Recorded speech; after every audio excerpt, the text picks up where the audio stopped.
What is good, YouTube? Krishan checking back in with another video.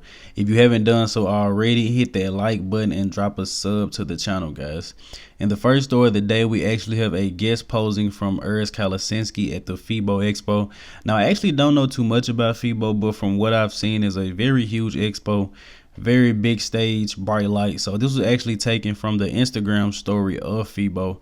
So very interesting to see Urs Kalecinski here, man. And even though it's not much to see, just great to see the young athlete getting even more spotlight, getting even more fans. And Urs is just constantly growing and quickly becoming one of the most popular athletes in the classic physique division. So huge shout out to Urs for guest posing at FIBO.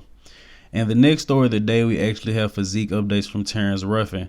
Now, Terence posted these up about a day ago. Not sure if they were recent or not, but judging off of how strided his glutes are, I would definitely say this was close to the Arnold Classic. Not 100% sure though, but Terence looks incredible here, guys. And if you guys seen my video of Breon Ainsley versus Terrence Ruffin from 2020, the improvements that Terence has made since then is incredible, man.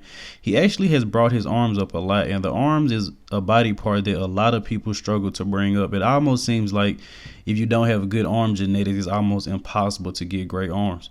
Now, this is actually confirmed recent. This was about 3 days ago from Terrence Ruffin at 187 pounds. And I'm going to keep saying this, guys. Classic physique should definitely raise the weight cap because Terrence is 7 pounds above his weight cap. I'm not sure if his weight cap is 180. It could be even a little less than that.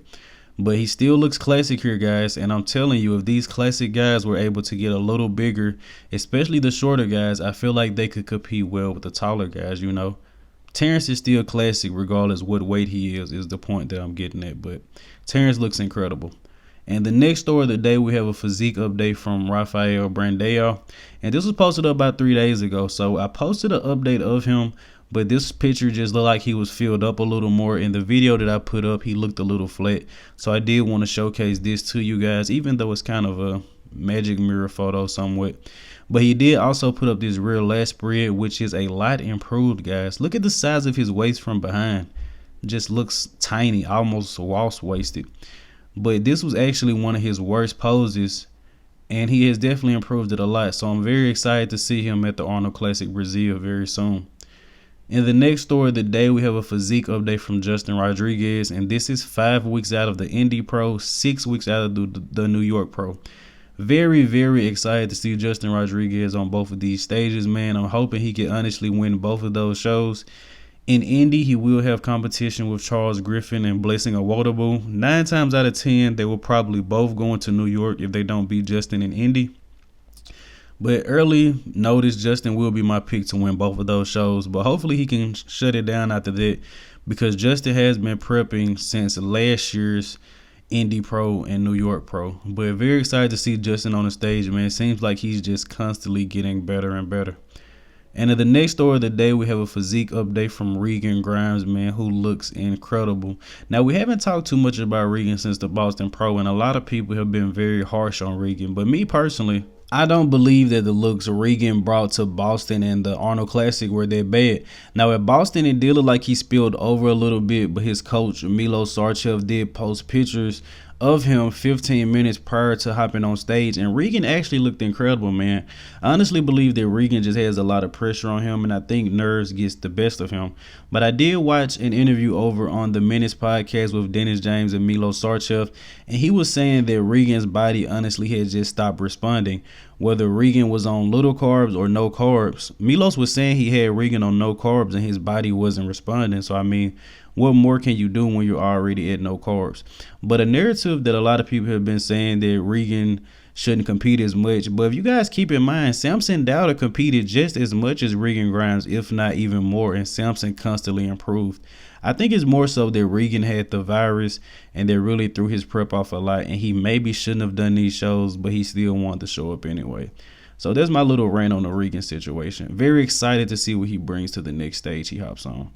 And the next story of the day, we have a physique update from Quentin Ararya. And Quentin, huge shout out to him, man. He actually commented on a past video I put up of him. Always exciting to see IFBB pros comment on the channel, man. But look at his physique, man. It's got crazy proportions. One of probably some of the best genetics in bodybuilding today. And when we see taller guys, they usually don't have the legs or they don't have the best back.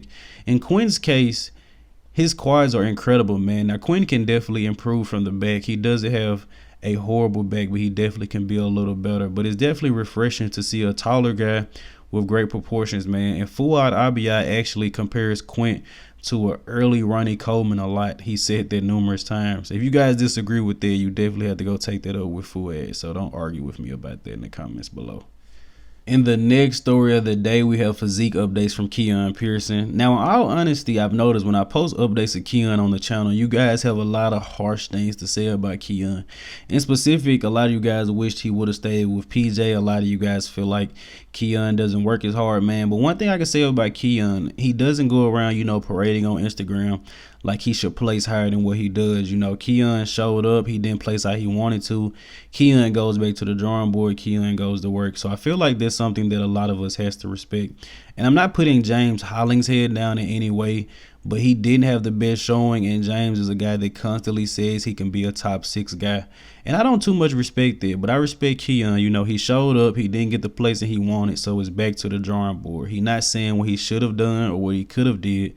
Keone is back to work. So would definitely like to see more positivity about Keone Pearson here on the channel, guys. I mean, he's working and he's putting in the work. He's working with Branch Warren. He's training with Martin Fitzwater. You guys can look up Keone on YouTube or Instagram. He's definitely putting in the work every single day. So excited to see Keone on the next stage he decides to hop on. I'm thinking he's going to stay in the 212 division, guys. It just doesn't seem like he's going to be able to make it down into that classic weight cap. And with Keone being young and training hard, I'm pretty sure his body probably wants to be a lot bigger. So pretty sure we're going to see Keone in 212, but I don't know about that, guys. He hasn't made an announcement yet. And in the last story of the day, we have a physique update from Derrick Lonsford.